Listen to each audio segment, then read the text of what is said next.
Meghan Markle allegedly wishes her father Thomas Markle would stop blathering to the press. Duchess of Sussex Meghan Markle has yet to respond to any of her dad Thomas Markle's many public tell-all interviews, but, according to Daily Mail, she told her friend she's had enough already of her father's antics.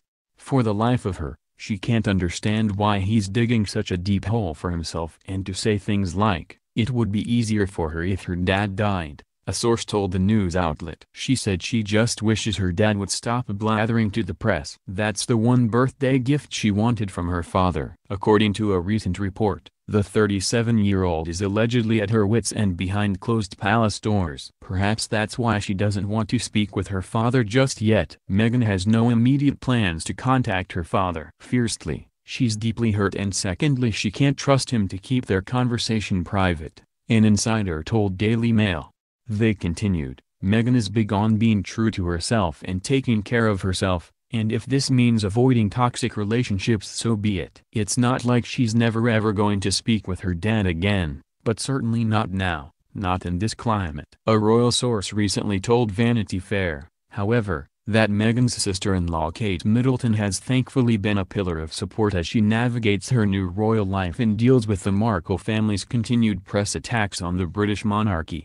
Kate's well aware of what Meghan is going through. Her family has been dragged through the tabloids and she knows it's not nice. She's made a big effort to be kind to Meghan and look out for her, the insider revealed. They speak on the phone and Kate makes a point of inviting Meghan over. "I'd say they try to see each other once a week, sometimes with Prince Harry, sometimes Meghan goes on her own," the source continued. Kate's really busy juggling 3 kids. She has a lot on her plate and she has her own friendship group, but she has made an effort with Meghan. She's been very sympathetic to what's been going on with Meghan and her dad. Last month, Thomas gave his second explosive, tell-all interview and accused the royal family of cutting off all communication between him and Meghan. "I'm really hurt that she's cut me off completely. I used to have a phone number and text number for her personal aides at the palace. But after I said a few critical words about the royal family changing Meghan, they cut me off," Thomas told the Mail on Sunday. "Those numbers were disconnected.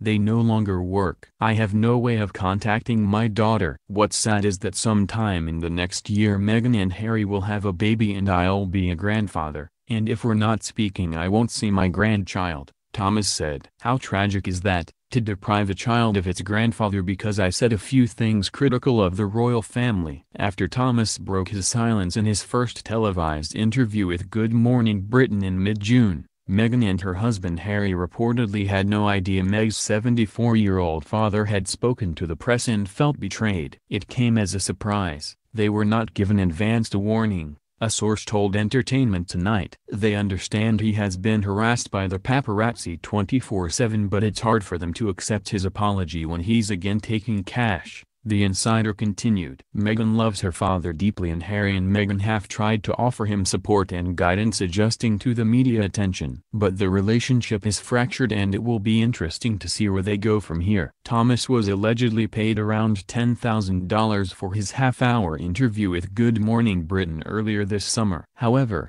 according to the morning show's host Piers Morgan, Meghan's father was more concerned about sharing his side of the story than making money. "Well, it was a small amount of money, a few £1,000s, Piers explained to ET. "He was offered stratospherically lots more money by different media organizations. He could have made a lot more money doing what he wanted to do. It wasn't about money for him, you can tell that," he explained. "The real motivation was setting the record straight, having his say." During Thomas' interview, he also apologized for staging past paparazzi photos that ended up totally backfiring. "I thought it would be a nice way of improving my look, but obviously that all went to hell," he explained. "I feel bad about it. I apologized for it. It was a mistake. This was a presentation to me to change my image." Thomas also candidly revealed how he felt about Prince Charles ultimately walking Meghan down the aisle at her royal wedding as he recovered from heart surgery. "I was honored. I can't think of a better replacement than someone like Prince Charles. He looked very handsome and my daughter looked beautiful with him," the father of 3 revealed. "I cried about it and I regretted it because I really wanted to walk my daughter down the aisle." "The unfortunate thing for me now is I'm a footnote in one of the greatest moments in history rather than the dad walking her down the aisle," he added. "What a mess." Join our Facebook group for the latest updates on Kate Middleton, Prince William, and all things royal.